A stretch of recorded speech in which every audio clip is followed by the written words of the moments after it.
kita ada industrial design dan juga cap dagang. Cap dagang ni yang paling sedikit lah, termasuklah cap dagang ataupun trademark untuk logo UiTM. Logo UiTM is also a registered trademark that we have filed and we have registered. So the numbers in these statistics are the current number that we have, but actually copyright notification has increased a little bit because copyright notification is the most application that we get for intellectual property. Okay, so this is the overall portfolio if we're talking about patents lah. You can see that most of our patents come from engineering because patents deal with inventions and science and technology, but kita ada banyak juga daripada FSKM, i.e. if you look at Internet of Things, ada 315 tu, most of it comes from copyright, copyright in the form of software. Sorry. Right. I will begin by talking about the UiTM intellectual property policy. The UiTM intellectual property policy, when it was drafted, we took into consideration. Sekejap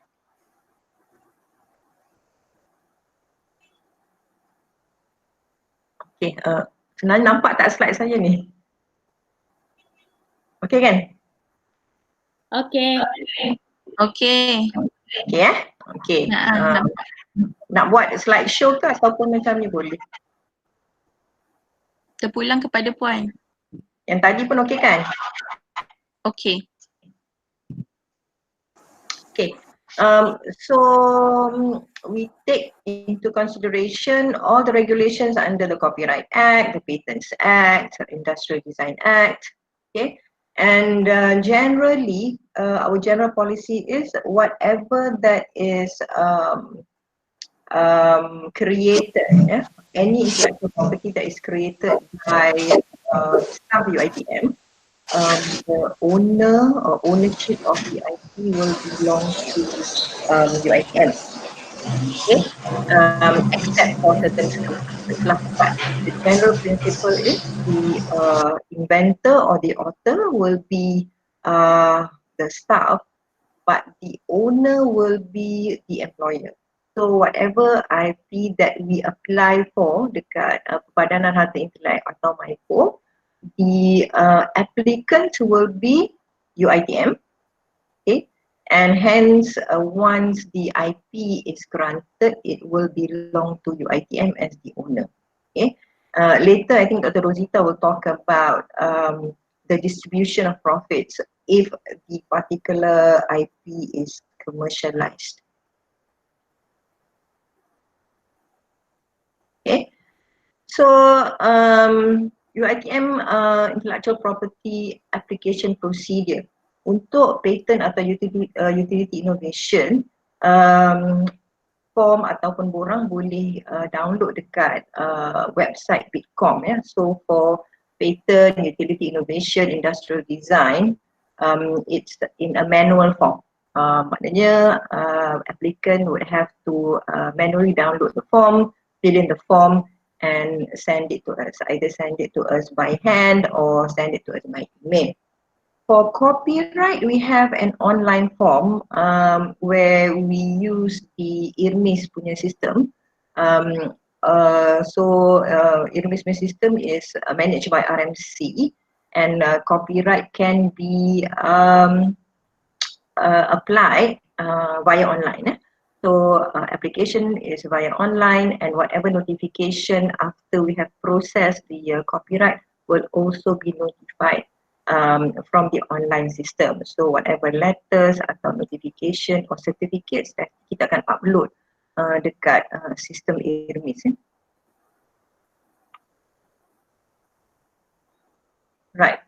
So just simple guideline, an overall guideline. A patent protects invention. Patent protects novel inventions. Novel ni I think is a very known word now. Semua orang asyik dengar je tiap-tiap hari perkataan novel ni kan. Novel meaning something new lah. So it can be a new invention relating to a product ataupun a process. So since it is or it has to be something novel, kita recommend atau we really recommend that applicants do a patent novelty or prior art search before submitting an application. Sebabnya when it talks about novel invention ni, we're talking about baru di dunia. Yeah, so the invention that you have created must be something new, something nobody has done before, nobody has invented before lah.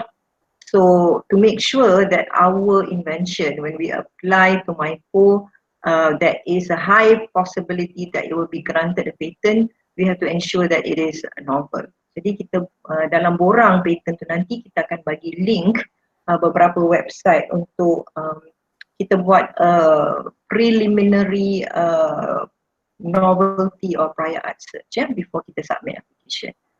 Now, I think a lot of people are aware that the patent process is a very lengthy process. It takes years. Paling cepat kita dapat grant patent mungkin 5 tahun. Most of the time from the date kita filekan patent tersebut, it takes I think 5 to 8 years. Lebih pun ada So because of that, we recommend that dalam researchers atau in the group of researchers atau dalam group inventor tu ada ahli-ahli yang boleh take over sekiranya researcher tersebut dah pencen. Okay, bila dah pencen tu kita macam bila tak ada sesiapa yang take over then jadi agak sia-sia lah, because kadang-kadang kita only the researcher would know or the best person or the expert who knows about his invention. So we recommend that in a group of researchers, ada somebody that can take over. Okay, so this is what the patent application form looks like. Yeah, it's quite simple and straightforward. Yeah. And all the details yang ada kat dalam form ni are details that we need because selepas patent application ini applicant submit, kita ada satu proses di mana kita saring ataupun kita buat evaluation where we will call the applicant to bentangkan dia punya invention ini. Then we'll have panel members kat dalam pembentangan tu untuk verify and evaluate sama ada invention ini is worth to be applied on patent. Right. So this is the flow chart or the flow process. So application and presentation, after it has been applied, kita akan buat satu novelty search satu novelty search di mana kita akan minta pihak patent agent untuk buatkan a thorough novelty search berkenaan dengan that particular invention. So we will get a patent search report from the patent agent within 2 weeks after we have instructed them to get a novelty search done for us.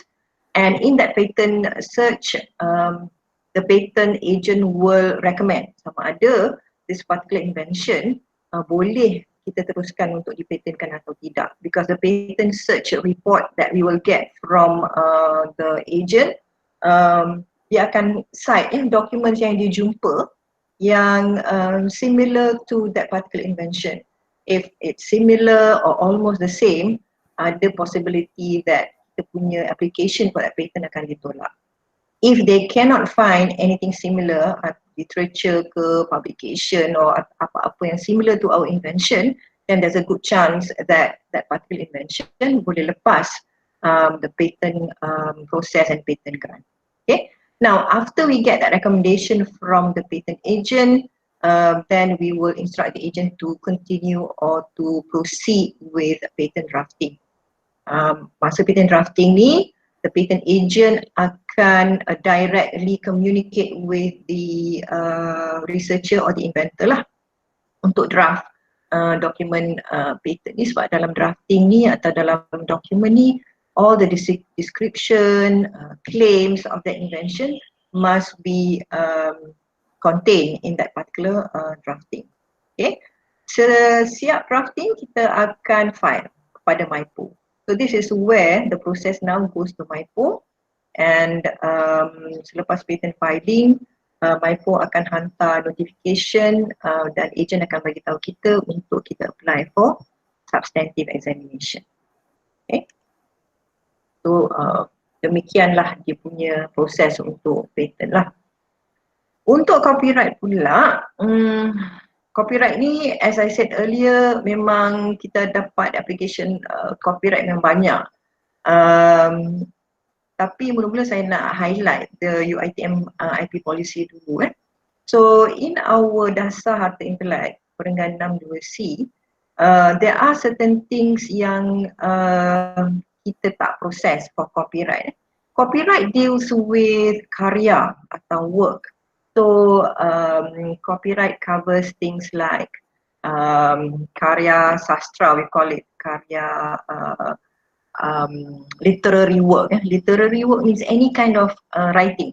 So macam thesis, dissertation, your notes, your PowerPoint presentation, research report, anything that is written in nature can be copyrighted.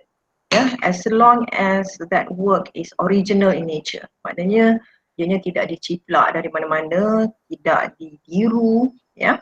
So that's what it means by the work is original lah.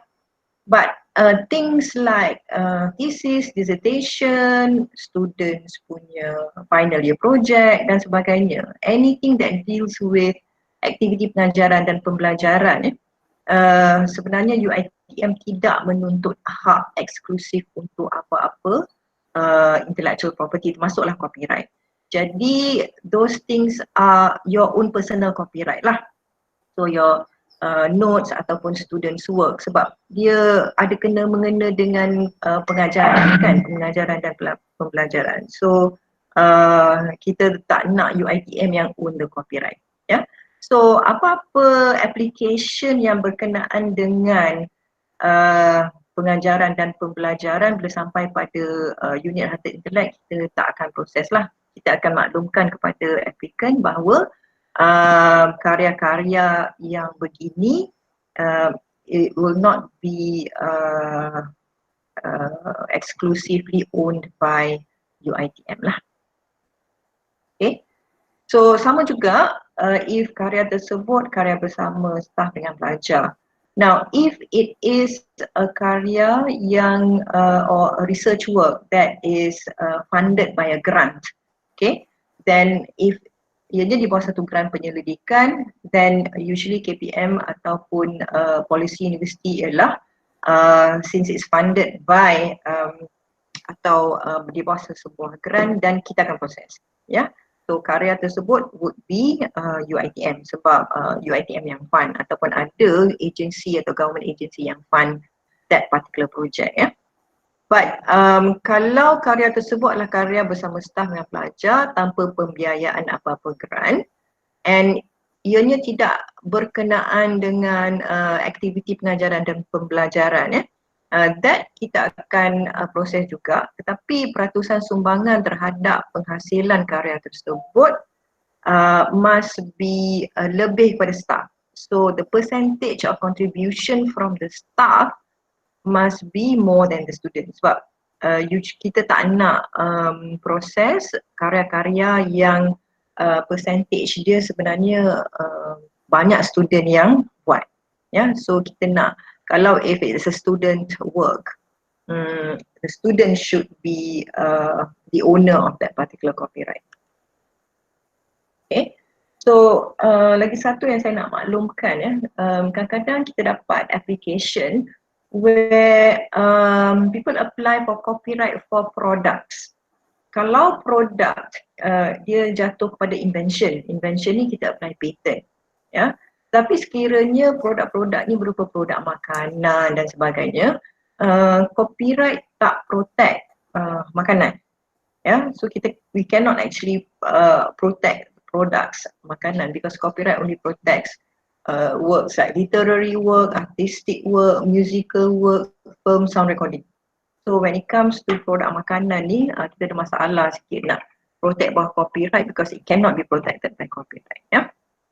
Now, ITM has first right of refusal.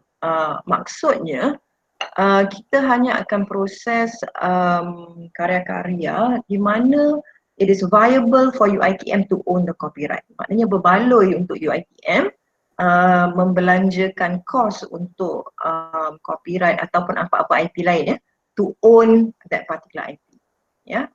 Then the viability will depend on the potential commercial value of the work lah. Jadi apa-apa yang UiTM belanjakan untuk kos IP itu, we want that particular cost to be return in the forms of return of investment lah. Okay.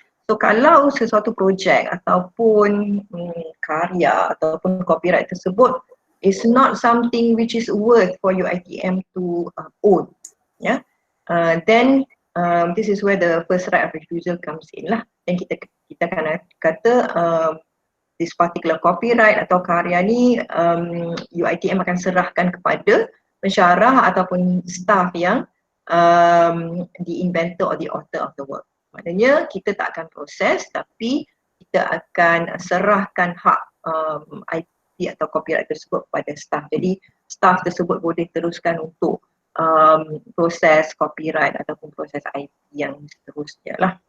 Under his own personal capacity, bukan di bawah hak milik UiTM. Okay.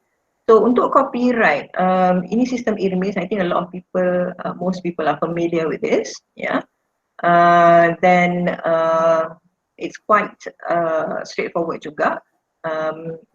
Tapi apa-apa pun sebelum isi, please read the copyright guidelines, ya. Apa yang saya katakan tadi berkenaan produk dan sebagainya, what is copyright, semua tu kita akan dah letak dalam copyright guidelines ini, so that you know when you apply tu sama ada betul tak sebenarnya kategori yang you apply untuk copyright ni untuk dia punya karya tu is appropriate or not, ya.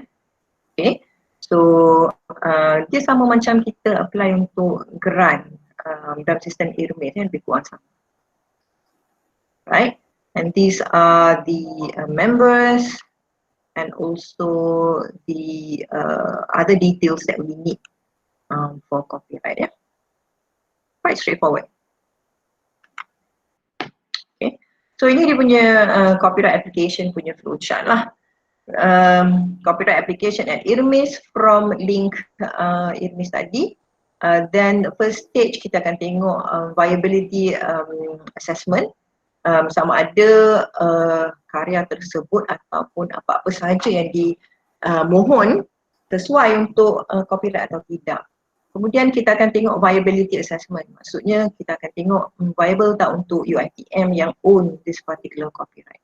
Kalau ya, maka kita akan prepare dokumen-dokumen yang diperlukan dan borang-borang yang diperlukan yang kita download sahaja daripada sistem tadi yang pemohon dah download, dan kemudian kita akan submit kepada MyPo. Jadi borang yang kita submit pada MyPo ni merupakan borang CR1 nama dia. Okay, dan kita diproses oleh MyPo dan kita mendapat notifikasi copyright, dipanggil notifikasi sukarela. Maka kita akan dapat satu notifikasi dalam bentuk CR5. Copyright ini memang kita perlukan untuk MyRA. Jadi disebabkan oleh MyRA ni, dia hanya mengambil kira copyright oleh pensyarah-pensyarah atau staff daripada UiTM Selangor. Untuk cawangan dia tak terima. Jadi kami nasihatkan kalau ada copyright yang kita nak masukkan dalam MyRA, mungkin dalam kumpulan tu ada seorang researcher daripada UiTM Selangor. Kalau ada seorang pun, then kita boleh masukkan karya tersebut ataupun copyright tersebut untuk markah MyRA ya. So MyRA akan tengok hanya notice of copyright dalam bentuk CR5 ni sajalah. Okay. Jadi bila kita dah terima CR5 ni, kita akan masukkanlah dalam kita punya database. Okay. Untuk pensyarah ya, MyPo ada juga keluarkan certificate of copyright. Certificate of copyright ni optional lah. Notice of copyright ni sebenarnya dah cukup dah CR5 ni.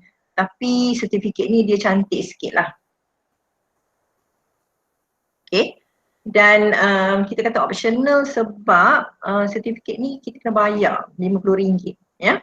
Jadi kalau pensyarah perlukan atau nak sertifikat ni, kita boleh mohon bagi pihak pensyarah, tapi kos RM50 ni perlu dibayar oleh pensyarah ataupun author tersebut lah.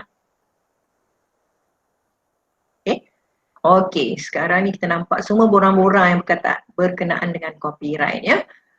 Borang CR1 dan ini CR5, ni CJ. Okay, so kalau kita dapat CJ ni nampak cantik sikit lah kalau kita nak letak dalam kita punya portfolio bahawa kita ada satu copyright ya. Jadi sangat membantulah untuk kenaikan pangkat dan sebagainya ya. Okay. Jadi untuk copyright dan untuk harta intelek itu sahaja nampaknya. Okay. Now saya buka untuk Q&A. Silakan.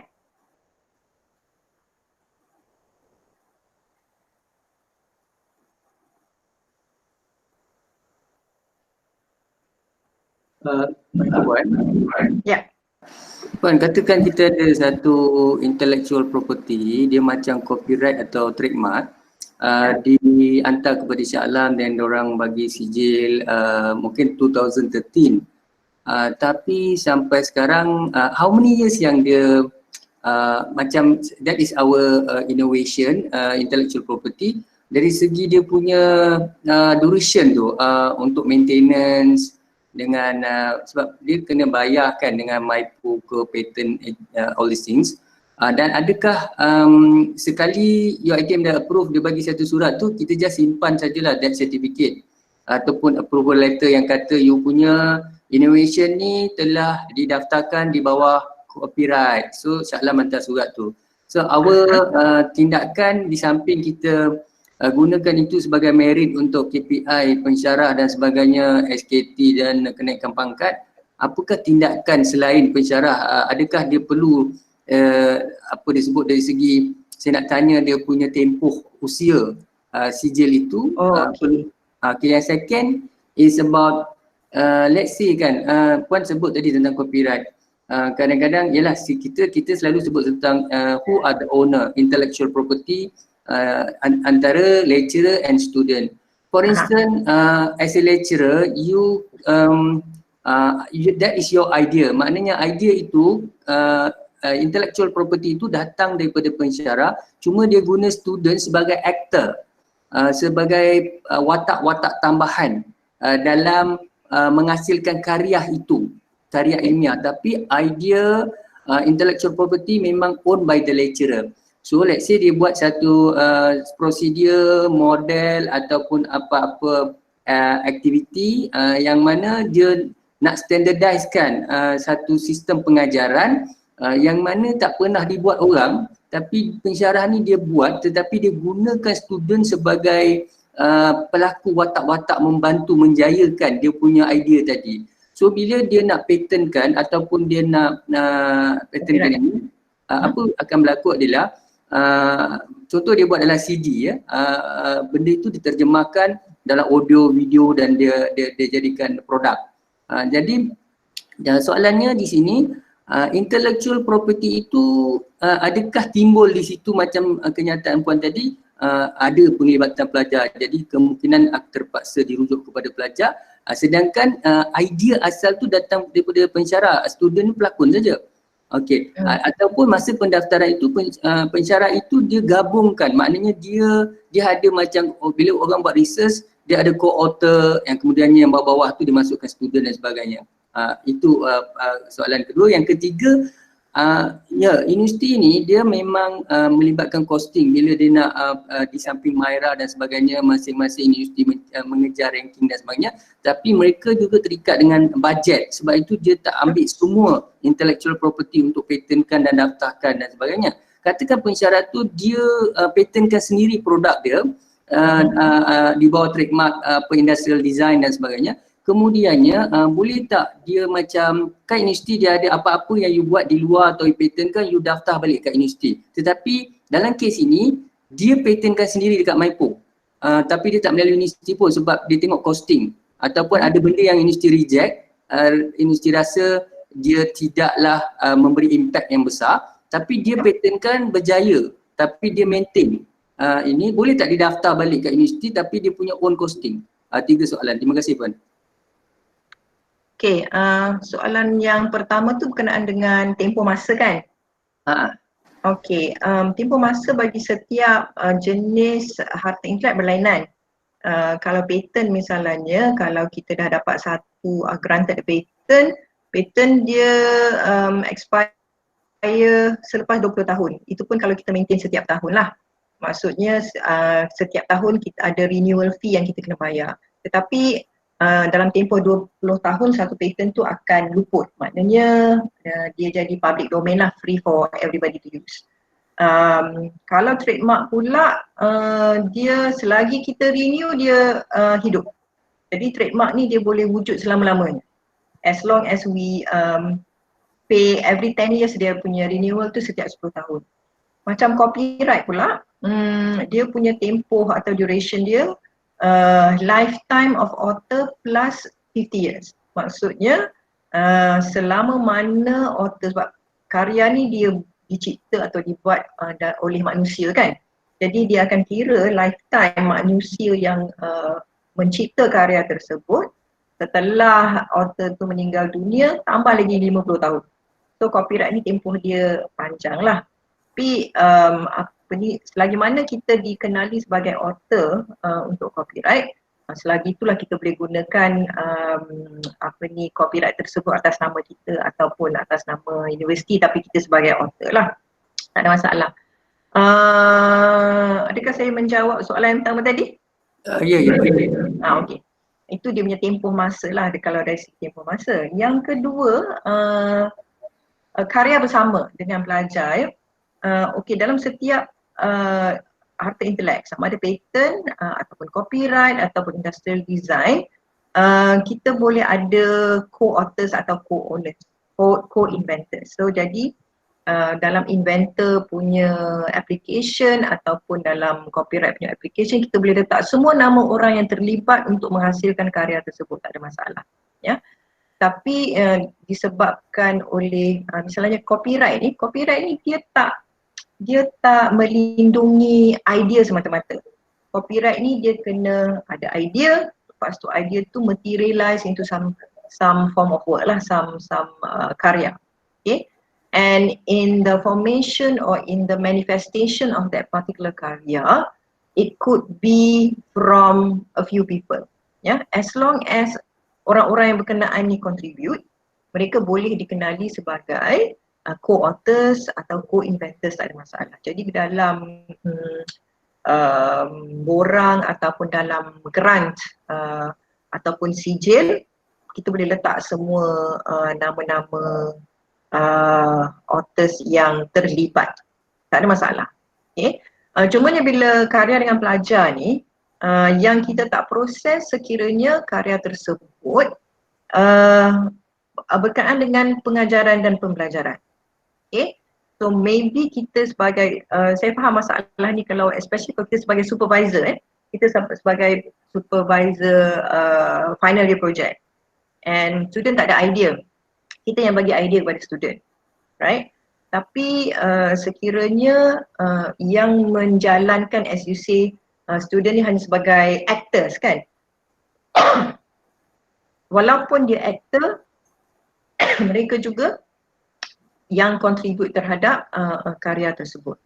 Jadi pensyarah sebagai supervisor boleh juga menjadi author atau inventor as long as kita punya contribution tu substantial lah, maknanya nampak.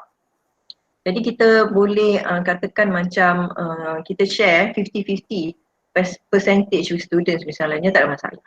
Okay? Dan tak ada masalah untuk ada joint authors ataupun co-inventor dalam harta intelek. Itu memang perkara yang biasa lah. Tak ada masalah.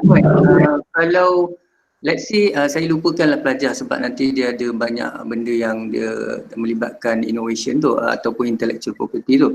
Katakan saya sebagai pensyarah, saya sendirilah nak develop satu let's say macam mana nak pidato, how to become a good let's say nak persuade orang dan sebagainya. Saya keluarkan satu CD dan satu prosedur how to become a professional speaker. So benda tu boleh kan? Boleh. Asalkan dia dalam bentuk, dia ada satu material form, tu semua boleh copyright. Alright, thank you. Ada last tadi tu, ada satu soalan. soalan. Soalan ketiga tadi apa ya berkenaan okey, kalau you patentkan sendiri ataupun you buat IP sendiri, maknanya bukan bawah UiTM. Maknanya hak milik atau ownership terhadap apa-apa invention tu adalah milik you secara peribadilah.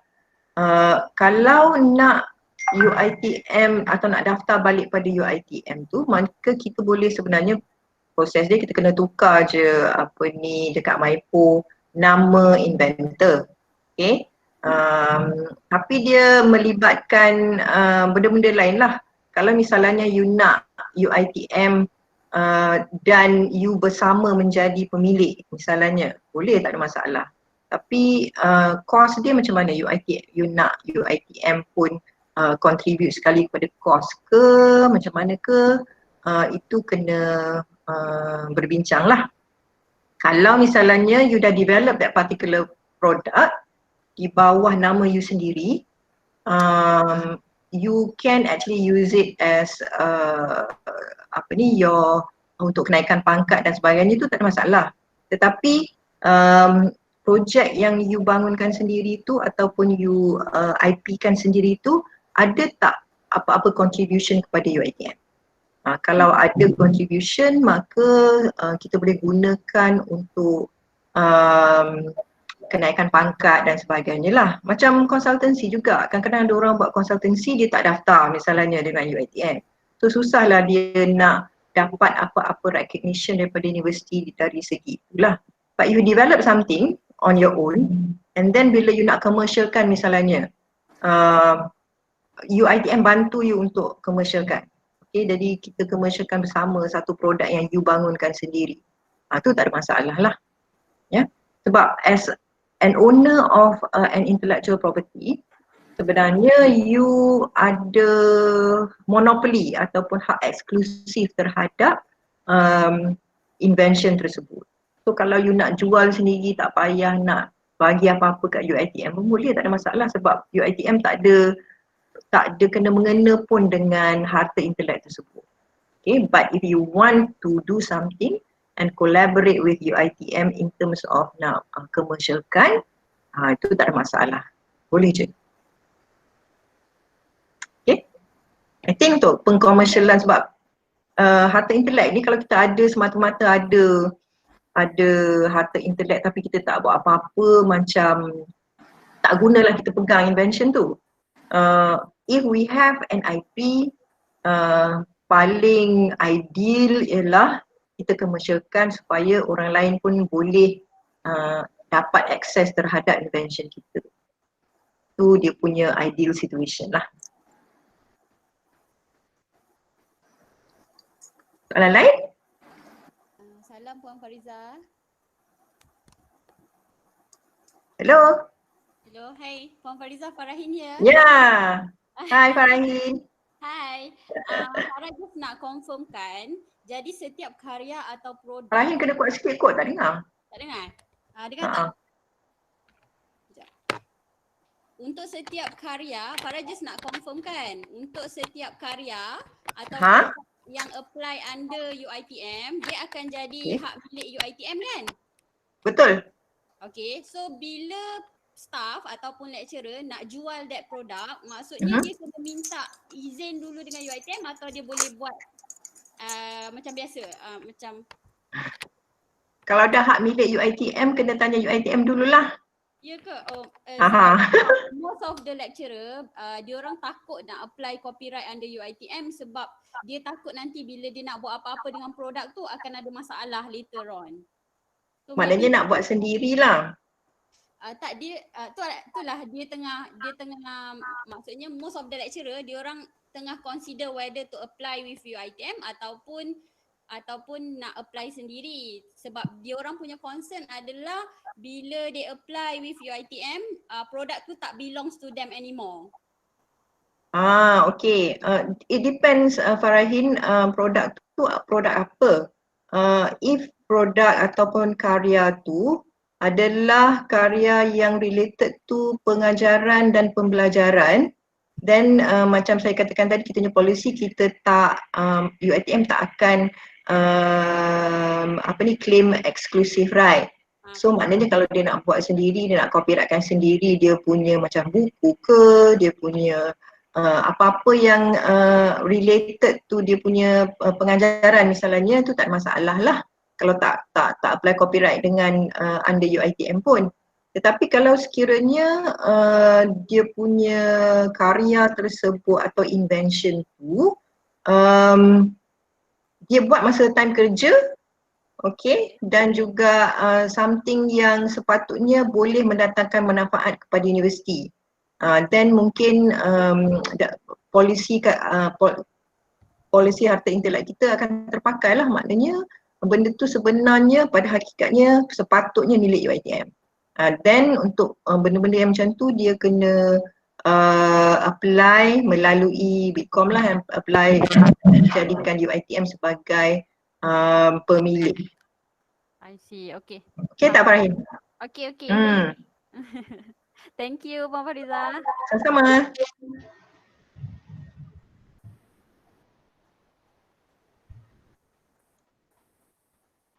Ada apa-apa lagi?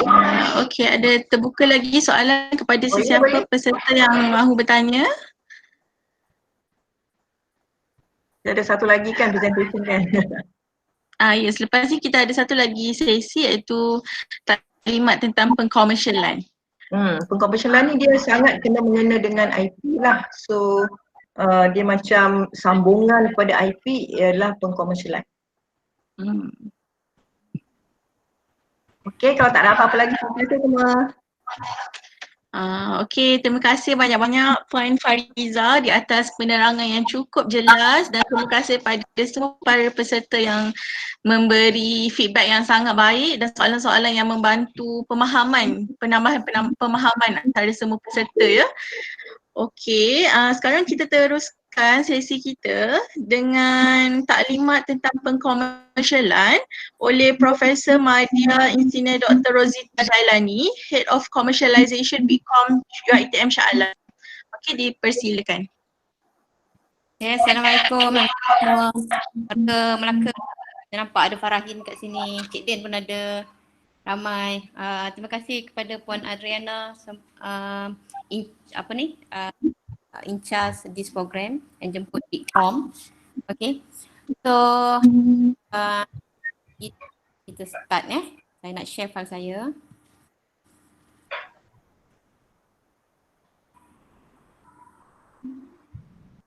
Okey, tentang pertanyaan daripada Farahin tu saya nak tambah sikit lah kan. Okey, kebanyakannya staff memang kadang-kadang takut IP tu belong to UiTM.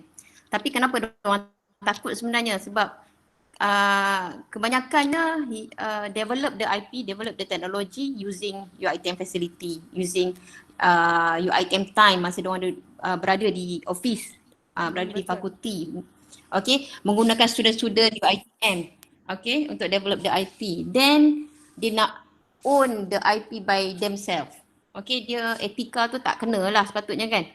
And then satu, kalau dia IP kan ada UiTM, dia IP tersebut dapat digunakan untuk kenaikan pangkat. Sekarang ni kita akan pakai sistem online tu kan untuk upload semua evidence kita untuk markah SKT. Kita akan try untuk buat sistem tu so that bila related dengan commercialization dan IP, semua evidence yang di-upload maybe Bitkom akan go through and verify. Kalau dia IP kan benda-benda yang macam, kalau macam Puan Farizah cakap tadi yang related to the pengajaran, okay lah, it's okay lah. Kita tak claim pun IP tersebut. Tapi kalau kononlah buat produk dan tak nak IP kan under UiTM, kalau ikut dasar pengkomersialan ialah ada menyalahi dasar lah, menyalahi etika, kita boleh report dan tindakan tata tertib boleh diambil. Okay, sama juga pengkomersialan. Kalau ada berlaku aktiviti pengkomersialan tanpa pengetahuan UiTM, tidak didaftarkan di bawah Bitkom, kita juga boleh ambil tata tertib terhadap staff tersebut. Okay. So, Prof, boleh tanya sikit Prof? Boleh. Because ini is not referring to myself lah, cuma my experience dengan beberapa universiti ni, saya tengok masalah stakeholders, contohnya PJI ataupun RMI atau universiti, dia punya stakeholders pun lecturer dan student dan sebagainya. Tapi isu dia begini ya, masalah kenapa ada setengah pensyarah ni dia cerita pasal royalty and the portion tau. Sebab ada lecturer ni dia buat dia cari it could be let's say dia buat industrial engagement ke ataupun jaringan industri dan sebagainya, dia dapat dalam let's say 1 million contohlah ya. Alright. Jadi dia rasa macam portion yang universiti ambil terlalu tinggi. Jadi dia rasa dekat situ dia rasa macam tak adil lah. So itu yang menyebabkan ada setengah, saya tak judge, saya tak judgemental. Cuma saya nak beritahu pada puan, kadang-kadang universiti ni kadang-kadang dia hanya melihat dia punya perspektif. Tapi dia belum dalam communication dia ada win-win, dia tak boleh win-lose. So win-win adalah mesti dengar daripada dua pihak apa dia fikir, kenapa dia fikir macam tu. Betul. Itu yang menyebabkan setengah pensyarah, macam ada saya tengok macam saya tak refer universiti kita lah, di universiti luar, engineering katakan, dia orang banyak produk tau. Sebab saya sendiri pun pernah duduk dalam intellectual property punya staff dan saya pernah handle lecturer dan profesor untuk buat IP, deal dengan micro, on-off punya ni semua, saya pernah terlibat dalam satu universiti. Tapi apa yang saya melihat adalah pensyarah dia takut kat situ. Dia rasa macam aku penat-penat cari semua ni tapi universiti ambil banyak macam ni. So itu yang dia rasa, itu yang sebabnya ada setengahnya tu dia tak nak daftar pun, dia buat sendiri je. Sebab tu maksud saya tu, pensyarah ni dia golongan yang terpelajar, begitu juga admin punya staff semua terpelajar, tetapi dia bukan nak lari daripada tanggungjawab atau lari daripada, tapi kadang-kadang sistem perundingan kita, sistem terms kita atau sistem kita punya circular tidak win-win, dia win-lose. Itu yang menyebabkan okay, thank you Prof. Okay, terima kasih Cik Din. Cik Din kan dia tadi? Anwar. Oh ya, okay. Alright.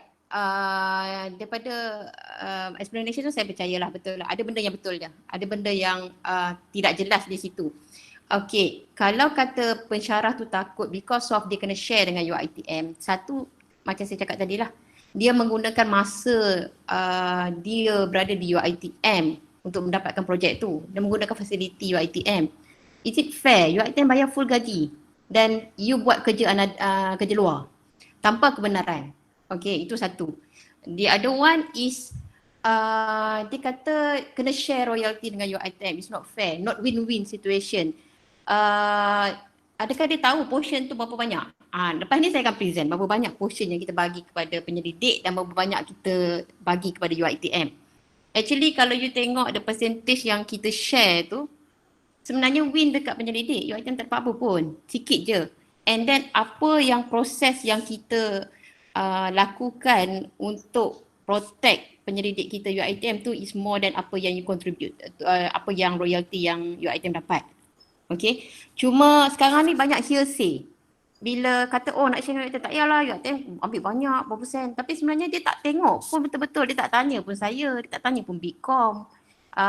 Dia punya prosedur dia macam mana, proses dia macam mana, apa yang dia dapat, advantage, disadvantage dia register dengan Bitkom.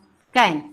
Itu masalah dia lah sekarang ni. Sebab tu yang bila kita buat roadshow macam ni, orang-orang yang macam ni tak nak datang. Dia tak nak tahu pun. Okay, bila dia buat kerja kat luar, dia cuba salahkan UiTM lah, UiTM charge banyak, kan? Okay. Okay Prof. Satu lagi Prof, ini sharing section jugalah. Dalam keadaan bila industri tu, dia dah tahu tau, dia kena sign agreement, MOU dengan UiTM apa semua. Jadi at the end of the day, dia tanya tau, berapa portion UiTM ambil. Tapi bila kita declare, dia cakap apa tau, kenapa UiTM saya kena bayar dekat UiTM, baik I bayar dengan you direct. So this is a misuse of abuse of something dia kata. So ini adalah setengah GLC company yang macam corporate dan sebagainya. Dia sendiri macam dia tengok tak, okay I bagi you let's say a big amount lah. Tapi why this amount you kena bayar kat universiti, I tak nak bayar kat universiti. So this kind of scenario semua akan dia ada part and parcel lah dalam kita communication, negotiation. Sebenarnya it's not to say lecturer ni sebenarnya dia orang ada setengahnya hipokrit ke apa, dia macam selfish, bukan.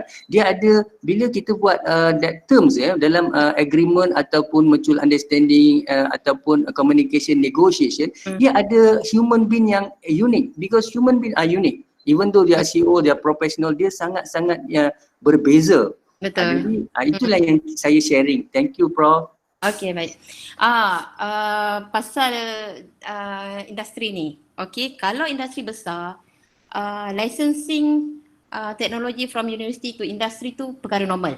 Diorang tahu proses dia, diorang tahu prosedur dia, diorang tahu pasal apa they have to go through university. Sebab tu yang kalau kita tengok university di US, UK, this practice tu normal. Cuma di Malaysia ni reluctant untuk terima tu quite high. Okay. And then macam Anwar cakap tadi, doktor ke? Mungkin Dr. Anwar ke? Okay. It's true actually. Saya deal dengan company pun dah banyak. Company, selalunya company yang refuse untuk bayar kat UiTM ni adalah company yang kecil-kecil. Pasal apa? Bila kita go through university, kita ada proper legal channel.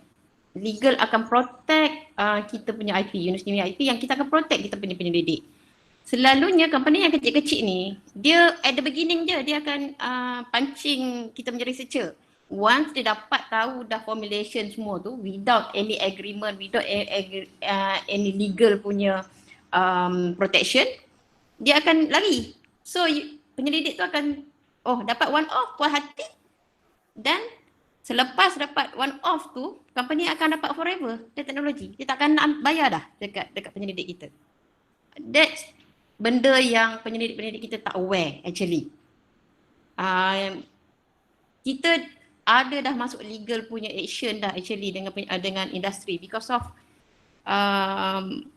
yelah, bila come into money, semua orang ni macam nak ambil kesempatan lah. Kalau industri tu dia nak reduce dia punya cost. Kalau boleh dia deal direct dengan penyelidik, dia akan reduce banyak. Okay. Kalau dia deal dengan UiTM, dia kena berhati-hati. UiTM akan take action, legal action kalau dia ada salah.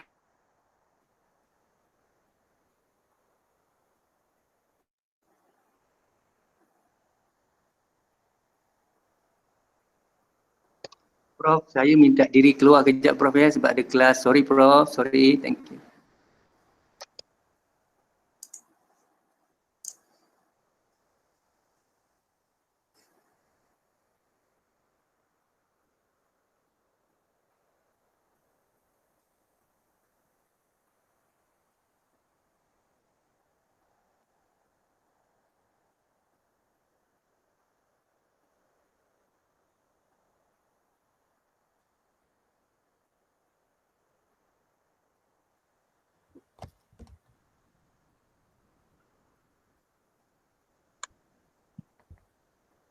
Ya sebentar ya, penceramah kita terleft. Tunggu dia masuk semula ya.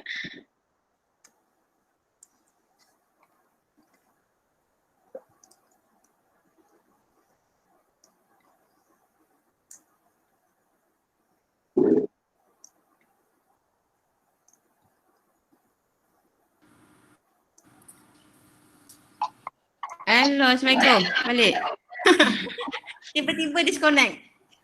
Saya pun tak sure siapa, mungkin internet. Internet connection mungkin. Okay. Mungkin lah. Apa yang saya perasan lately ni bila start online class, bila selepas pukul 10 tu line dah mula slow. Kalau awal-awal pagi dia okey. Lepas tu kalau petang lagi teruk. Sebab orang nak berebut-rebut nak guna kot. Betul. Heavy kan? Okay, boleh kita start dulu saya punya presentation. Lepas tu kita sambung dengan Q&A. Okay. Semua nampak tak slide ni? Boleh nampak slide ni? Boleh nampak. Okay, Betul. Okay, good. Okay, so saya akan cover commercialization and business development kat sini. Okay, so actually okay. Alright, so from campus to market, kita punya flow-nya lebih kurang macam ni lah. Tapi commercialization ni kalau nak cerita very subjective. It depends pada product itself, depends pada macam nak approach kita. Okay, tak satu produk tu kita boleh ikut the flow tu sama je. So not one procedure that fit all the technology lah. Okay, so this is guideline apa yang kita propose lah to UiTM. Okay, first idea generation ataupun kita panggil product registration. If you have product, kita tengah siapkan satu Google Form so that you can register anytime, register kat kita. So daripada registration tu kita akan buat evaluation ataupun assessment terhadap product assessment we call it.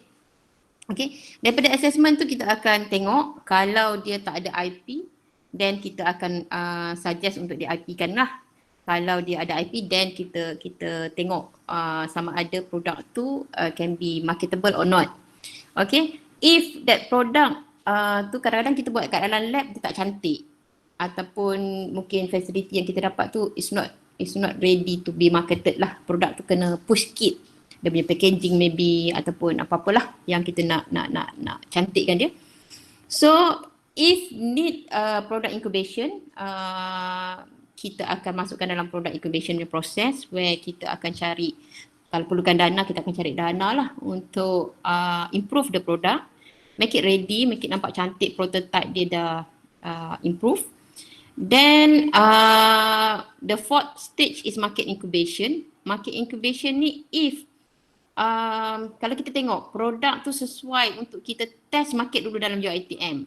Kita UiTM ni besar, very big. Kita ada berapa banyak cawangan, kita ada berapa banyak staff dengan student, dekat 200,000 kan. So why not kita take this opportunity untuk marketkan dulu produk tu dalam UiTM. Pasal apa kadang-kadang bila kita propose kat orang, kita kata UiTM ada produk A. You punya business lebih kurang dengan produk apa yang kita ada. Why not you ambil our product? Dia kata UiTM pakai lagi. UiTM guna tak? UiTM tak guna. So dia kata you nak jual produk UiTM tapi UiTM sendiri tak guna. That is another challenge lah. So kita masukkan market incubation ni, if that product is suitable for UiTM punya market, kita akan try dulu. Okay. So the next one kita akan cari founding partner. Contohnya kalau this product pensyarah tu sebut sendiri nak marketkan, nak buka startup company untuk jual that product, kita akan bantu. Ataupun ada company luar yang nak ambil through licensing agreement, kita transferkan through licensing, kita akan proses ikut situlah. Okay. So the next one kita akan pergi ke market introduction, kita try untuk introduce kita yang produk keluar. Okay, then kita akan pergi ke new investment stakeholder, kita cari dana daripada MTDC, venture capital, platform, apa-apa yang grant provider lah, so that produk kita akan membantu produk kita untuk improve, untuk mass production semua kan. And then the last one, if the product can go further, then kita akan buat market expansion. Okay, so this is just general flow. Okay, sebenarnya produk tu can start dekat mana-mana je. Kadang-kadang you all dah sampai ke produk incubation, produk tu dah cantik, dah ada packaging, datang kat Bitkom, kita akan start dekat nombor 4. Macam tu. Kalau mungkin tak pernah register lagi dengan UiTM, kita start nombor 1. Okay, UiTM tak pernah tahu pun produk tu wujud. Okay, so dia akan flow ni very, it's a guideline lah. Okay, it's not rigid. Okay. Alright, so macam saya cerita tadi, commercial ni dia ada 2. Sama ada kita jual dekat company and yang buat everything, dia buat mass production, dia buat improvement, dia buat marketing, dia jual, distribute semua. Ataupun kita, penyelidik kita memang tak nak bagi dekat company. So dia sendiri nak buka company, nak jual, nak do the promotion semualah. Okay, dia ada business minded sikit. So dia tahu produk dia boleh jual, dia ada soft touch dengan dia punya produk, then kita akan allow dia untuk buka company. Alright, so kita tengok dulu commercialization through licensing, where kita commercial kita punya produk melalui satu company, company tu yang akan do everything lah. Okay, so the first, this is process, another process lah. Okay, kita tengah improve proses dia. Kita guna yang lama lah sebab yang proses baru tu masih dalam kelulusan. So first kita kena identify teknologi, and then bila company come in, company kata okay, I want product A. First meeting between UiTM, kita kata UiTM lah sebab because of this product is belong to UiTM. Penyelidik bawa company yang interested tu jumpa Bitkom, kita buat meeting sama-sama. The first thing kita akan bagi non-disclosure agreement, NDA. Non-disclosure agreement ni bila kita discuss dengan company, apa-apa discussion dalam meeting tu tidak boleh di-reveal. Company tak boleh ambil. Dia dah macam akuan sumpah kata, okay, this is UiTM punya, apa yang discussion kat sini is rahsia. Okay. Ini yang tak ada bila penyelidik discuss direct dengan industri. Satu benda dah tak ada. So kalau company tu ambil the teknologi pun kita tak boleh nak sue that company. Because you all yang reveal sendiri without proper procedure kan. Okay. Then bila company berminat, lepas kita discuss semua, kita akan discuss term sheet discussion. Term sheet discussion ni ialah discussion on term untuk draft dia punya agreement between UiTM dengan company. Kat situ ada schedule pembayaran, ada sama ada kita nak licensekan 2 tahun, 3 tahun, kita nak licensekan eksklusif ke non-eksklusif. Eksklusif tu maksudnya dia company dia je boleh pakai. Non-eksklusif tu maksudnya kita boleh licensekan kat company A, company B and company C. Ikut suka kita, berapa banyak company kita boleh licensekan. Itu ada advantage jugalah. Okay, contohnya kalau kita punya produk tu related dengan sekarang ni kita pasal internet contohnya. Kita ada satu software ataupun Google Meet yang barulah yang keluaran UiTM yang lagi canggih, tak pakai bandwidth banyak, boleh share file, boleh save macam-macam. Kita boleh jual dekat Google, kita boleh jual dekat contohnya dekat Facebook, kita boleh jual dekat so kita boleh jual dekat multiple companies. Okay. Kalau eksklusif maksudnya kita jual kat satu je. Contohnya kalau kita nak jual dekat PM contohnya, PM saja yang dapat. Kita tak boleh jual dekat Maxis ke, whatever macam tu lah. Okay. So benda-benda ni yang kita akan detail out dekat kita punya agreement. Benda ni juga tak ada kalau researcher direct discuss dengan company. Dia memang akan dapat duit. Contohnya kalau company tu bagi bayar dia pun tak berbaloi kadang-kadang. Dan one off je, lepas tu memang tak akan dapat dah. Alright.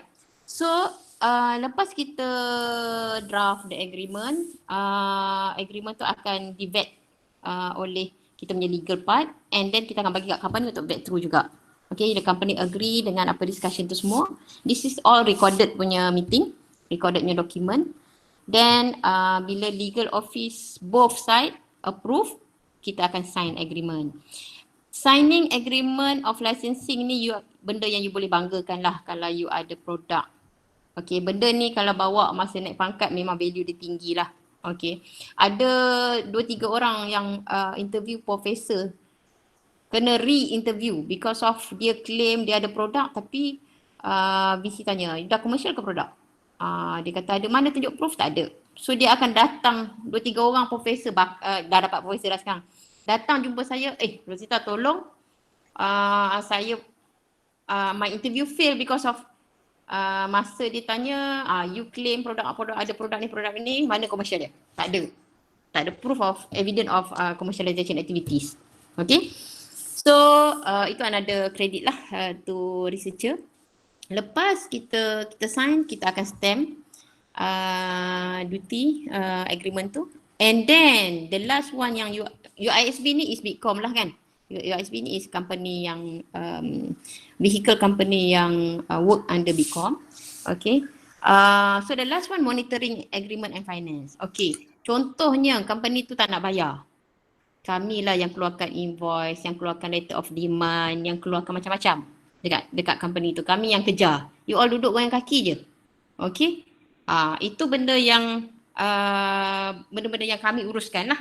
Okay. Alright. So contohnya, okay, tadi Puan Farida cerita pasal IP. Between patent dengan selain daripada patent lah. Okay, patent ni memang cost dia tinggi. Dalam banyak-banyak patent yang granted, hanya 3 sahaja yang dikomersialkan, yang berjaya dikomersialkan. Why 3? IP ni kalau dapat komersial memang value dia tinggi. Okay, tapi susah juga nak dikomersialkan. Ikut pada IP patent tu lah. Kalau patent tu terlalu fundamental, tak nampak produk dia. Kebanyakannya patent yang ada application yang macam ni, kita senang nak jual lah. Okay, dia unik kan. Okay, this is patent. Songket quality guna jacket teknologi, where songket ni kalau kita guna teknologi ni dia boleh pakai dua belah, both side. Kalau you tengok dekat sini, gambar kat sini, dia ada purple dengan gold. Okay, tahun raya tahun ni pakai color gold, tahun depan pusing belakang dia pakai warna purple. Dia macam tu lah. Okay, so Ara Bostana yang ambil this technology, this one through licensing. Dia first sign 25 Mac selama 3 tahun, perjanjian pertama. So expired, perjanjian kedua kita bagi setahun saja sebab masa tu memang ekonomi tak berapa bagus. Dah expired juga. Hari tu sebelum MCO saya dah ada meeting dengan dia, dia kata dia nak continue tapi tak sempat nak discuss term sheet. Dah start MCO. Dapat MCO ni baru jumpa balik company ni lah. Okay. Fee pelayanan yang kita janji dengan dia, dia bayar penyelidik kita UiTM sebanyak 33,500. Okay, ini fee pelayanan, maksudnya tiap-tiap tahun dia akan bayar. Tak termasuk royalty lagi. Okay. Kalau kita licensekan tu company, kita akan ada 2 income. Satu licensing fee, satu royalty. Licensing fee ni yearly. Okay, maksudnya licensing fee ni license dia untuk menggunakan teknologi kita. Jual ke tak jual ke dia kena bayar. Royalty is income lepas jualan tu, hasil daripada jualan. Okay, kat sini royalty dia 3 to 7% daripada jualan kasar. Dia ikut berapa meter kain tu dijual. Okay, this company agak bagus because of dia tak pernah fail bayar kita royalty. Kalau dia bayar royalty pun dalam setahun ada juga 20,000, 30,000 jugalah dia bayar. Royalty sahaja. Okay, so kita maintain dia punya, kita continue this collaboration because dia ada good record lah, track record masuk surat khabar, kita bantu dia promosi juga. Okay, so sepatutnya bulan ni ada satu lagi coverage untuk this technology dalam harian ni, sinar harian. Okay, so this patent kalau you all nak tahu history dia, bukan Dr. Rosie yang mulakan. Dia dah third generation. Dr. Rosie ni third generation. This technology start somewhere in 2010 macam tu. Oleh Prof Wan dengan Prof Jamil. Prof Wan dulu, Prof Wan pencen, lepas tu Prof Jamil pencen, lepas tu Dr. Rosie. Tapi Prof Wan dengan Prof Jamil masih terima royalty and licensing fee bayaran daripada this teknologi. Itu cantik dia. Kalau kita lalu proper channel, proper procedure, kita akan make sure diorang ni akan terimalah bahagian masing-masing. Okay. The second IP yang kita dapat licensekan to company is from Prof Ku, Khalil, Chemical Engineering, non-catalytic reaction of biodiesel production from palm oil. This is biodiesel technology. What is different this technology compared to the other one yang ada dekat pasaran is the normal process of producing the biotechnology. They have dia panggil refinery, proses refinery where daripada crude dia refine dulu minyak tu bagi cantik, then baru jadi biodiesel.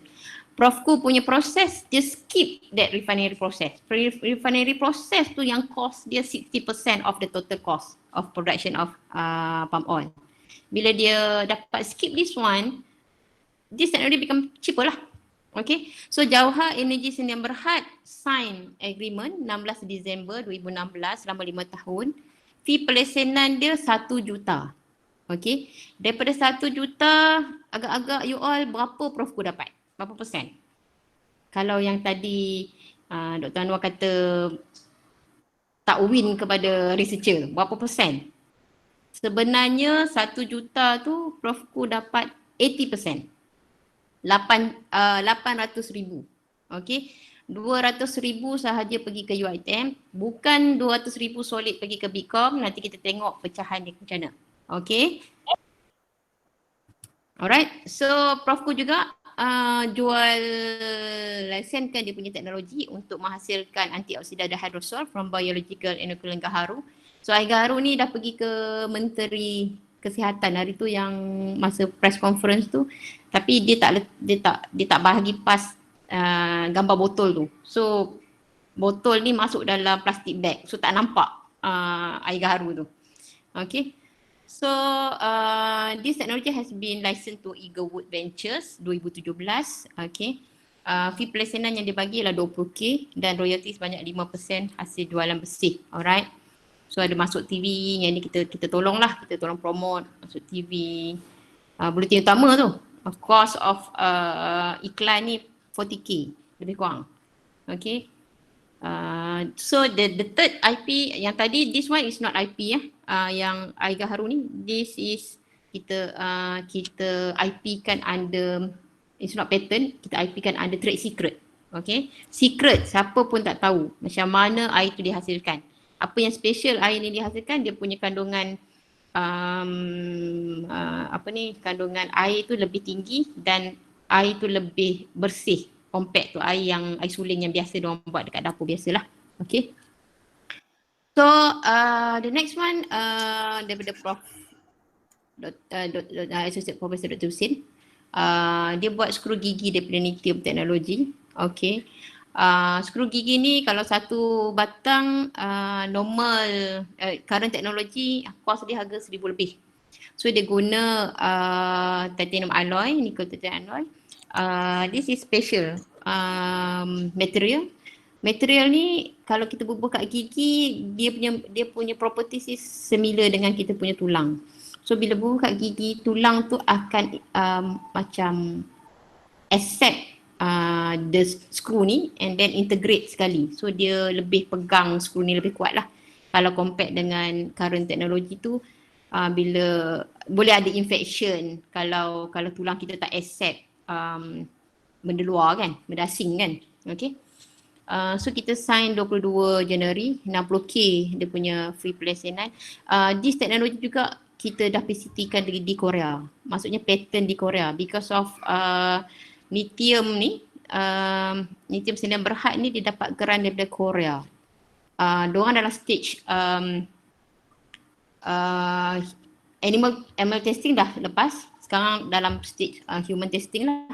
baru ni dia dapat dekat 2 million kot grant daripada Mestec untuk human testing. Okay. So ni Dr. Husin. Alright.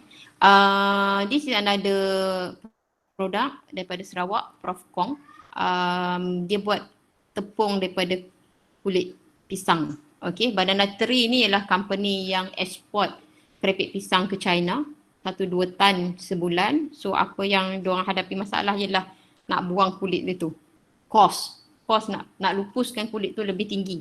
So apa yang dia buat, collaborate dengan UiTM Sarawak, diorang Prof Kong come out dengan formulation. This is 2 trade secret under this commercialization untuk produce all purpose flour, gluten free lah. Okay. So fee pelacanan 10,000 dan fee pelacanan ni kita bantu this company untuk dapatkan grant platform. Dia dapat grant platform 200,000 untuk this project. Okay. So masa sign agreement tu ada sedikit press conference lah. Okay. Okay, distribution. This is saya bagi 70-30. Okay, sebenarnya table dia tu panjang lagi cerita dia. Kalau 30-70 ni biasalah. Kalau macam lebih daripada dekat 1 million sebenarnya researcher dapat lebih banyak. Okay. So 70 pergi ke researcher. Any duit yang masuk 70 pergi ke researcher. 30 tu yang pergi ke UiTM. Pergi ke mana? 30%. 40% tu pergi balik ke PTJ you all. Kalau you all daripada Melaka dapat. Kalau daripada fakulti yang dapat. 40% baru pergi tabung pengkomersialan Bitkom. Okay. Dan another 20% tu ialah you punya CSR lah. Masuk balik UiTM. Tabung TAPIU, tabung KY, tabung dana kecemerlangan pendidikan. Benda-benda ni ialah benda yang you nampak memanglah kadang-kadang kata okay 30% banyak lah bagi kat UiTM. Aku buat semua. UiTM nak ambil 30%. Tapi actually this is what benda yang you give back to UiTM. You bagi balik PTJ you 40%. PTJ tu gunakan duit tu untuk manage fakulti, manage cawangan. Bitkom, kita orang hire staff daripada duit ni. Nak keluarkan invoice, legal you nak chase the payment, hantar surat macam-macam, agreement stamping semua. Itu benda-benda yang actually yang kita charge. Kalau 40% out of 30% ni is smaller than 20% pun, smaller than 10% pun. You boleh kira lah, okay? So another 20% ni ialah yang benda-benda kebajikan yang dibagi kat UiTM lah, okay? Alright, the second part, okay, tadi kita licensekan to company. Now, if you yourself want to come up with startup company and sell your own product, okay? So first, kena ada IP lah, apa-apa kena ada IP. So, the next one you akan bagi kat saya intention, hantar kat saya ada produk ni, saya nak jual sendiri, saya nak buka startup company, apa syarat-syarat dia. Okay, kita akan bagi borang, isi. Okay, kita akan panggil, present dekat panel sokong, kita akan endorse dekat higher level lulus. Okay, syarat kalau ikut dasar, proses ni kita dah ubah sikit. Kalau ikut dasar pengkomersialan, KPM, universiti dan SPRM, surat kelulusan untuk membuka company, startup company, perlu disign oleh VC. Okay, sebab tu pihak Bitkom hanya menyokong permohonan tu. Kalau kita tengok memang layak, ada potential, so kita sokong, kita akan bawa this case pergi ke atas higher top management. VC akan sign surat, lantikan you sebagai startup company. Lepas VC lulus, then you akan register SSM. Okay, register dekat SSM, company nama apa pun tak apa. Okay, then submit all the document SSM to Bitkom lah. Lepas kita ada agreement. Okay, bila buka startup, okay, konolah you produce produk A, you buka company nama Z. So you wearing 2 hats. Satu penyelidik UiTM as a innovator untuk produk A. Satu lagi you are CEO of company Z. Okay. So bila dah buka SSM, agreement signing will be happen between UiTM and company Z. Bukan you as a innovator. Faham tak? So maksudnya produk tadi, produk UiTM, company Z ni akan ambil produk UiTM ni and jual dengan kelulusan. Siapa CEO dia, siapa founder dia ialah penyelidik yang produce produk A. Faham tak? Okay. So kita akan discuss semua, buat agreement dan kita akan monitor progress lah. So prosedur daripada KPM, kita akan bagi 3 tahun untuk you all run you punya syarikat. Kalau kita nampak ada potential tiap tahun financial report tu positif je dan you layak untuk jadi spin out, kita akan advise ataupun kita akan sokong untuk jadi spin out company. Apa kelebihan spin out ataupun kita panggil spin off company? Spin off company ni you boleh, lepas kita declare you all spin off company, you boleh buat apa-apa saja. You boleh buat bisnes apa-apa saja. You dah keluar daripada syarat-syarat yang ketat kat dalam UiTM ni. Kalau startup tu ketat lagi lah. Maksudnya apa yang you buat bisnes, you kena fokus dekat IP ni. You kena mengajar lagi. Okay. Kalau spin off, you boleh opt juga. Mungkin masa tu you rasa company you boleh bayar you lebih daripada apa UiTM bayar. You boleh spin out daripada UiTM, boleh keluar daripada UiTM terus. Okay. Itu kelebihan dia lah. Kalau sementara nak keluar tu maintain lagi ke sebagainya tu, kita akan reduce loading dekat dalam UiTM ni. Kita support. Okay. Alright. So kita ada 4 startup company, 5 sekarang, 5 yang tunggu signing ada 2. Okay. Dr. Muhammad mula-mula dia IP kan ni, benda ni. Dr. Muhammad ni daripada FSSR UiTM Perak. So dia buat design PM kita sampai dekat Najib, Datuk Najib. Lepas tu balik kepada Tun Mahathir, dia tak buat lagi dah. Sekarang ni dah ada another one yang baru lah. Okay, so dulu dia boleh jual benda ni banyak. Syarikat kerajaan, ofis kerajaan, sekolah-sekolah semua beli. Lepas tu bila ada banyak hal politik punya isu, dia tak dapat jual. Diorang tak nak gambar macam ni kan, kita punya PM kan ada 6, sekarang ni ada 8. So bila hantar ke pejabat kerajaan, ada yang kata okay you buang menteri ni, saya tak nak gambar dia dalam ni, mana boleh kan. So itu challenge yang Dr. Muhammad dapat, so dia tak nak dah. Dia come out dengan produk satu lagi. So dia drop IP tu, dia jual Easy Sunnah pula. This is game, produk game ni. Ini dah masuk, dah jumpa kita punya menteri agama semua. Ustaz Don pun dah promote semualah. Okay, so dia sekarang ni dia tengah jual ni lah. Okay, so Encik Farouk dia come out dengan apps. Tapi apps ni pun macam kurang berjaya, so dia tengah look into another IP lah. Okay. Dr. Asari daripada EE Electrical, dia buat modul untuk student, holistic success module. Saya tak sure lah you all pernah dengar ke tak pernah dengar, tapi banyak email dia dekat email kita yang promote benda ni. Okay. This one the only spin off company yang kita ada, kita dah declare dia spin off. Dr. Hanafiah daripada Mechanical Roboponio company dia. Okay, dia jual robot. Alright. So bila kita kata spin out tu maksudnya dia dah boleh stand alone lah tanpa bantuan UiTM. Yang tadi tu kita bagi incubator punya space, office free, facility free, macam-macam lah. Dr. Hanafiah dah dapat office dekat Futurize dekat Cyberjaya, besar, 3 tingkat. Okay. So dia banyak dah lah dia punya ni projek. Okay, this is yang bongsu lah. Kita punya startup yang bongsu, Dr. Aida daripada Applied Science. Dia buat formulation coffee dia sendiri. So even though dia baru, kita baru lulus tahun lepas, dia baru sign agreement dengan kita 1 March hari tu.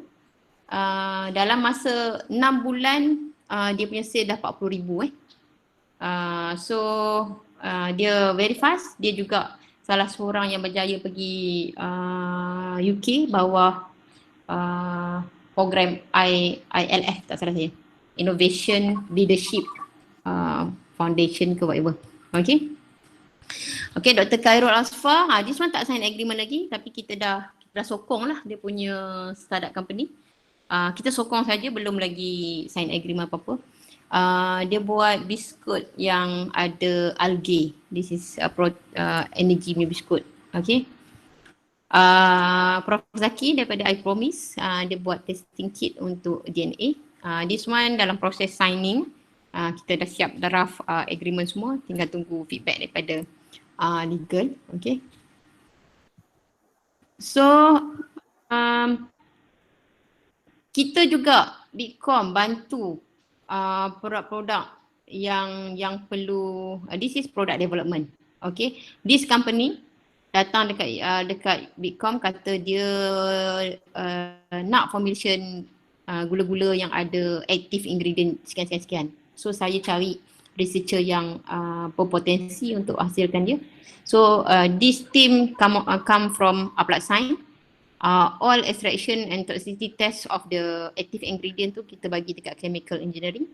Product branding kita bagi dekat Applied Science untuk buat product packaging. This one semua kontrak grant daripada company 35k under this project lah. Okay. And then kita ada daripada WITM Melaka, ni Farahin bantu saya juga dulu untuk pasarkan produk-produk daripada UiTM. Produk UiTM developed by UiTM Melaka. Branding and packaging kita panggil Applied Science, masuk sekali jadi team. This project start bila UiTM Melaka dengan collaboration Bank Rakyat nak menghasilkan produk-produk untuk budak autism. Okay, untuk kanak-kanak autism. Then diorang propose 3 benda. Apa yang Bitkom tolong is to upgrade this product lah. Diorang ada konsep tapi packaging semua belum ready. So kita tolong, kita bagi seed money. Yang ini, projek ni UiTM tak ambil 1 sen pun, Bitkom tak ambil 1 sen pun. Kita hanya bantu UiTM Melaka. Semua profit back to UiTM Melaka. Okay. So kita juga unit saya membantu penyelidik-penyelidik dan company yang collaborate with penyelidik-penyelidik kita untuk mendapatkan grant. So kita ada good relationship with MTDC, Platcom, Cradle, Mestec. Okay. So ni saya tak update lah. Ni data lama kan. Banyak lagi projek yang baru dapat duit daripada Mestec. Dr. Sin baru dapat juga daripada Mestec. Lepas tu CIF, Dr. Wan pun dapat. Okay. This is contoh-contoh yang dapat duit daripada grant provider yang kita tolong lah, kita bantu. Okay. Yang paling banyak ialah Dr. Faiza dapat dekat 3 million Smart Fund. Okay. Okay, selesai presentation daripada saya. So this is kita punya Managing Director. Dia tak bagi lama kat sini. Okay, mungkin you all tak apa kenal lagi sebab Dr. Azman baru masuk, baru join Bitkom last Oktober. Okay, kita ada 3 ketua lah, saya, Puan Hasnah, Puan Fariza, and kita ada special project Dr. Syaril. Okay, saya open for question. Ada soalan?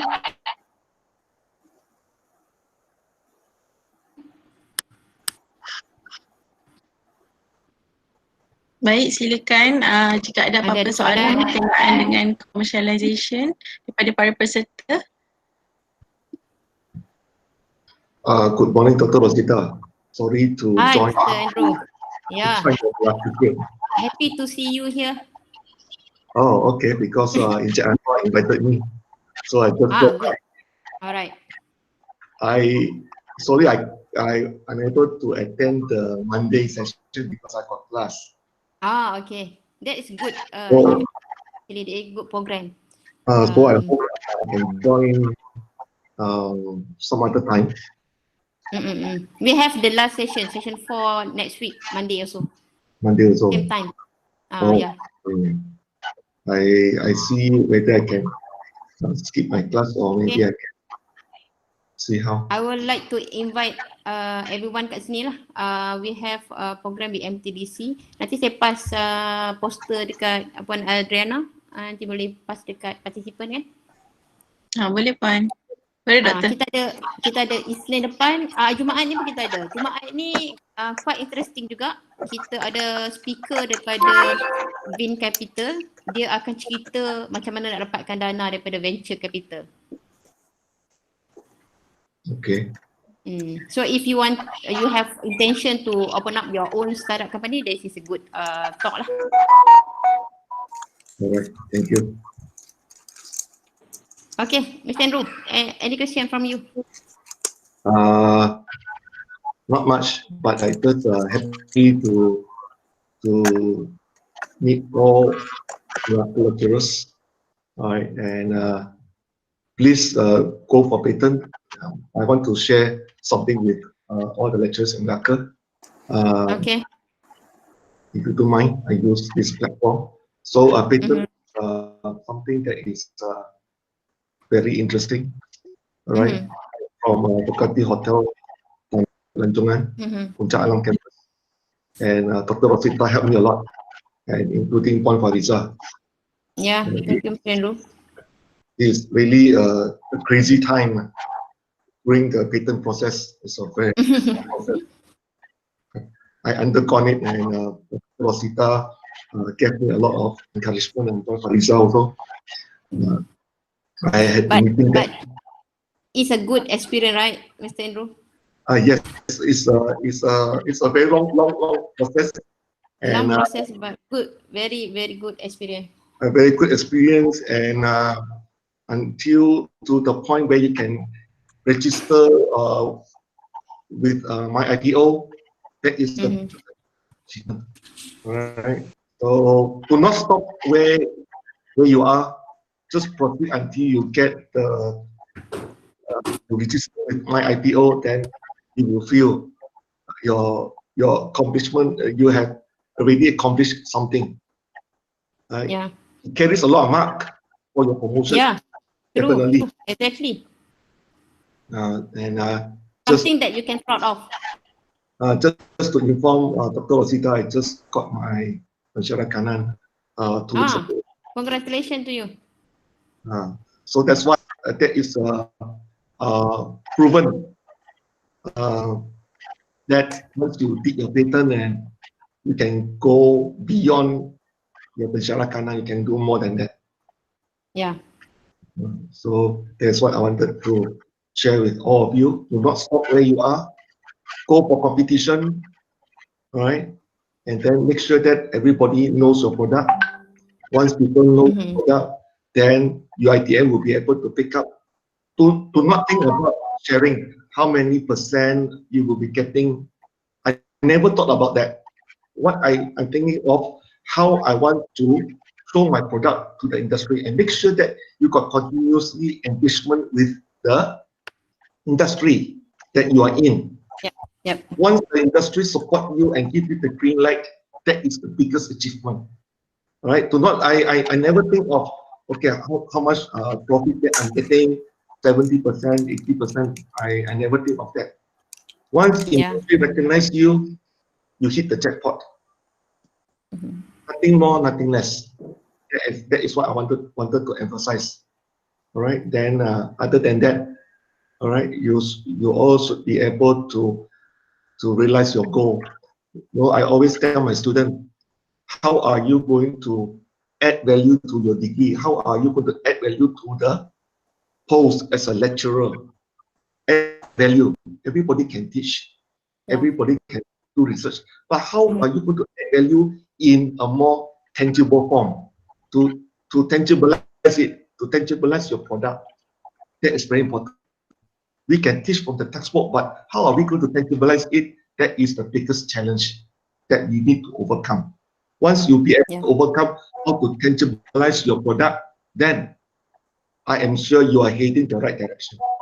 Remember, tangibilizing the product is very, very important. Yeah. From intangible to tangibilize it.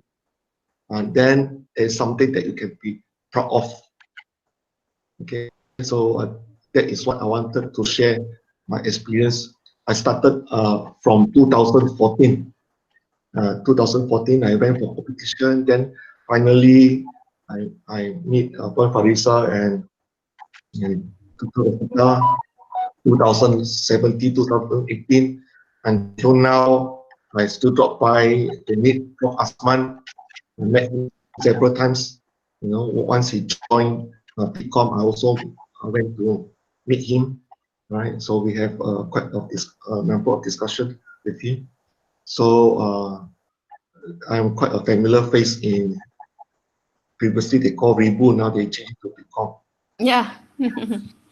So Dr. Rosita, Puan Farisa, Prof. Asman, they knew me. Okay, so good luck to all of you. Do not be afraid of going into patent. All right, before you finish, before you pension, do something for UiTM. Right, you do not go for copyright. Everybody can go for copyright, but go beyond that. Once patent is the highest, what they call the highest among the so many, like a copyright, trademark, or whatever. Patent is the highest. So once you achieve it, then when you go for a pension, you've got something to hold on. You can go for a business on top of the pension you are getting. So you are getting two salaries. Okay? One is from your pension, and the other one is from your whatever product that you have created. So for me, patent is like your EPF, simpanan hari tua Anda. All right. So that is very important before you go for your pension. Am I right, Dr. Rosita? Yeah, correct. So, something that we can proud of as an academician. Okay, we contribute something. If we cannot get a return from our technology, maybe that is our CSR. Benda tu yang kita akan bawa later on lah, kan? Yes, correct. So I hope all of you don't give up, even though sometimes I fell and I pick up myself and I continue. Right? For me, I always try to look for something new. Go out, see the world, see the industry, engaging with the industry, and then you will definitely be able to find something. So you will be able to addressing the gap. You'll be able to address the gap. So sometimes people think not only from writing journals or writing conference paper you can address the gap, but in patent also you can address the gap. So sometimes people say there are two routes. One is industrial PhD, another one is a normal PhD. Right? Industrial PhD also where you can go for your patent, address the gap, what is already in the industry and what is not in the industry. You address the gap. So it is contribution to the industry and contribution to the academic world. They are parallel, basically, from what I see. Right? So it is very good. I experienced that, right? And sometimes when I'm down, I talk to Dr. Rosita, talking to Puan Farisa. At the end of the day, you know, sometimes things will stimulate my mind. Oh, this is what I should be doing. I'm looking into various aspects. Sometimes, yes, do not be afraid of going to other faculty, cross collaboration, right? I myself from Faculty Hotel Pelancongan, I go to FITA to go this mechanical engineering. I go to computer science. I meet a lot of friends, not only in the faculty, in my faculty, but other faculty as well. So you got to show yourself, collaborate with others, right? So that we can achieve a win-win situation, not only for your own faculty, but for other faculty as well. So sometimes maybe they got other project for you too. So you will have an endless project in UiTM until the day you retire. So that is my advice to all of you. Go for cross collaboration. All right. Meet more friends. Okay, thank you, Ms. Andrew. Thank you. Okay, thank you so much. All right. Okay, any question? Any other question from the floor? From participant?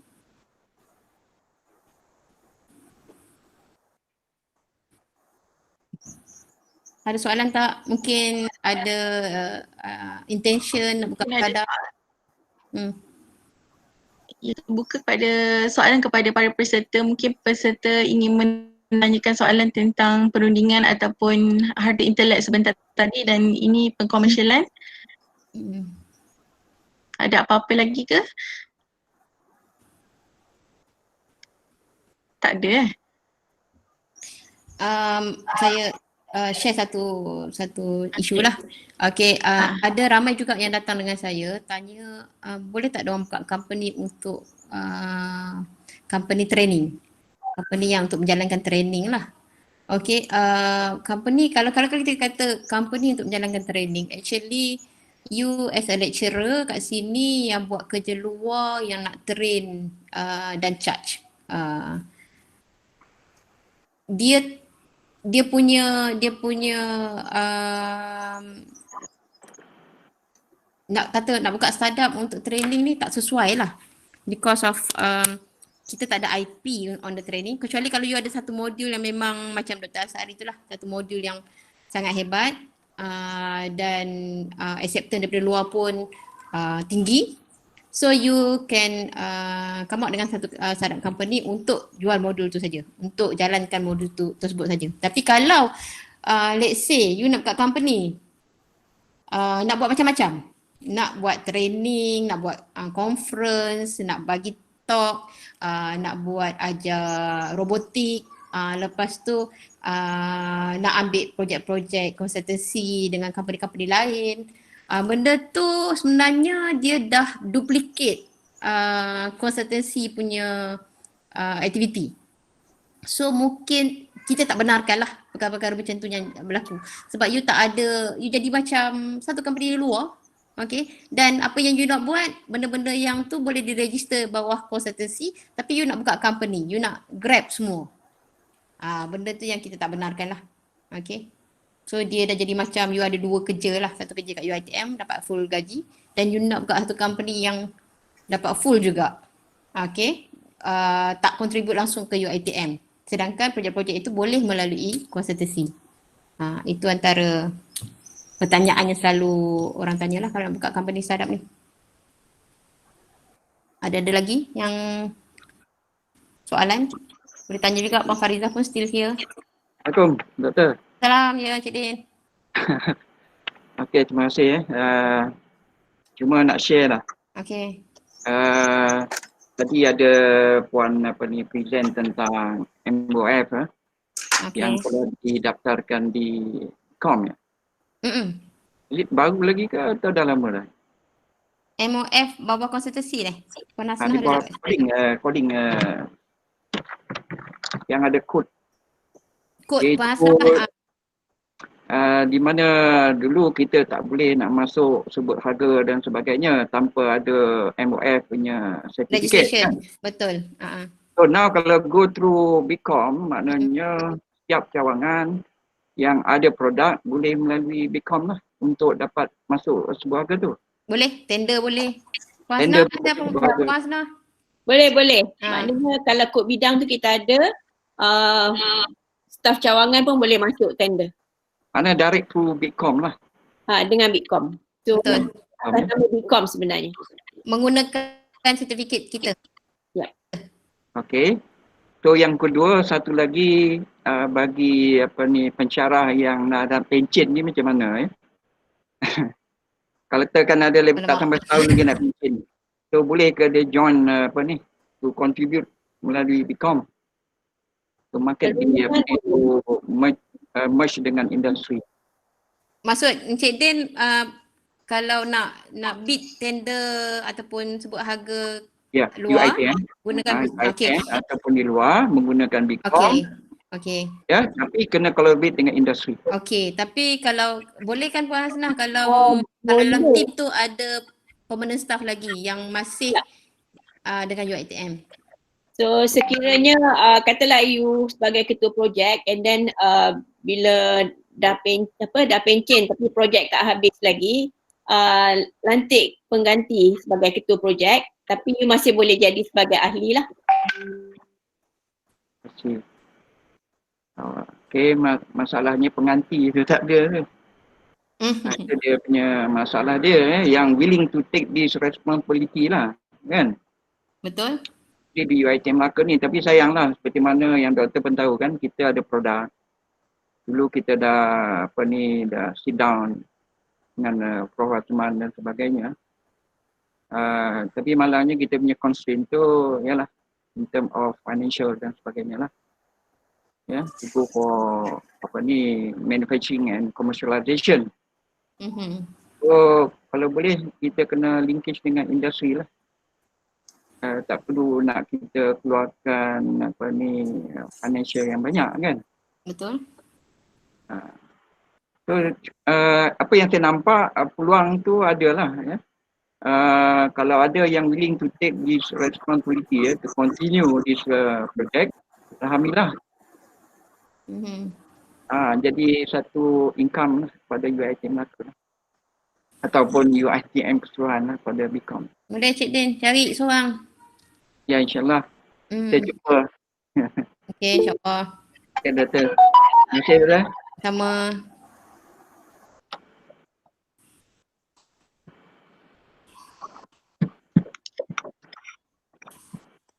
Okey, ada apa pertanyaan ke lagi lain daripada para peserta?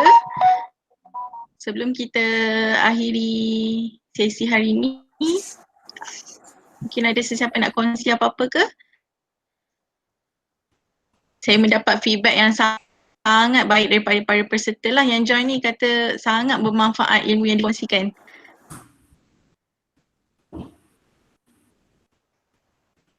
Okay, Doktor, ada apa-apa lagi ke Doktor nak? Tak ada dah, cuma kalau ada apa-apa pertanyaan selepas ni boleh kontak teruslah kami bertiga. Assalamualaikum Doktor. Waalaikumsalam. Saya terlupa tadi, ini kaitan ada pertanyaan tadi dari segi contribution to UiTM 70-30%. Ya, betul. Jadi benda ni dah lama berlaku. Ya. Kita pensyarah buat konsultansi dengan industri ya.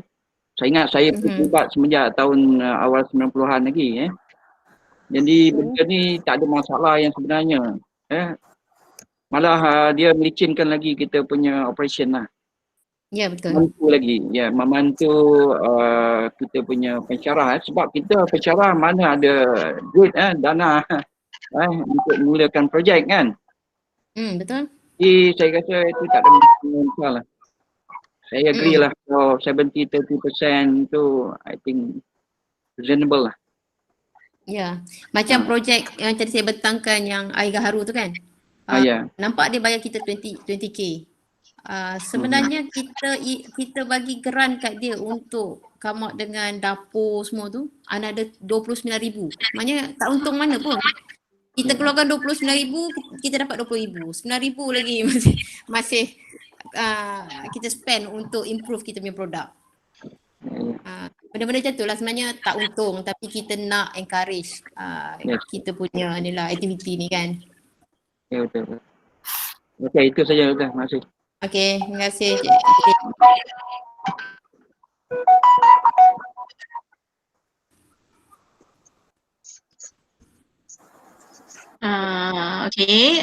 Jadi terima kasih kepada ketiga-tiga penceramah yang sangat berpengalaman di atas segala penerangan dan perkongsian yang cukup jelas, padat dan komprehensif ya. Terima kasih banyak-banyak kerana sudi meluangkan masa dan menjawab segala pertanyaan daripada para pensyarah UiTM Selangor Melaka ya. Input yang diberikan diharap dapat membantu sedikit sebanyak meningkatkan pemahaman para peserta tentang perundingan, harta intelek dan perkomersialan. Terima kasih juga semua peserta yang sudi menyertai serta memberi pelbagai reaksi, maklum balas, mengajukan pelbagai soalan yang sangat baik untuk mengukuhkan lagi pemahaman masing-masing dalam topik-topik yang dibincangkan. So diharap semua peserta jangan lupa untuk mengisi link kehadiran yang telah di-attach di ruangan chat dalam Google Meet ya. Jadi saya akhiri ni dengan beberapa angkat pantun Pohon selasa di dalam kolam, anak haruan berenang-renang. Segala input yang telah dikongsikan semuanya pasti kami manfaatkan. Buah selasih, buah kelubi di dalam dulang hidangan pagi. Terima kasih daun keladi, harap diundang, jemputlah datang lagi. InsyaAllah, terima kasih. Terima kasih semua. Terima kasih Puan Adriana. Ya, terima kasih semua ya. Terima kasih warga UiTM. Taklimat ini diakhiri dengan tasbih kifarah dan surah Wal-Asr.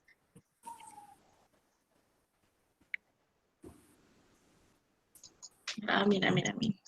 Okay, bye. Okay, stay safe. Isi link kehadiran ya semua. Okay.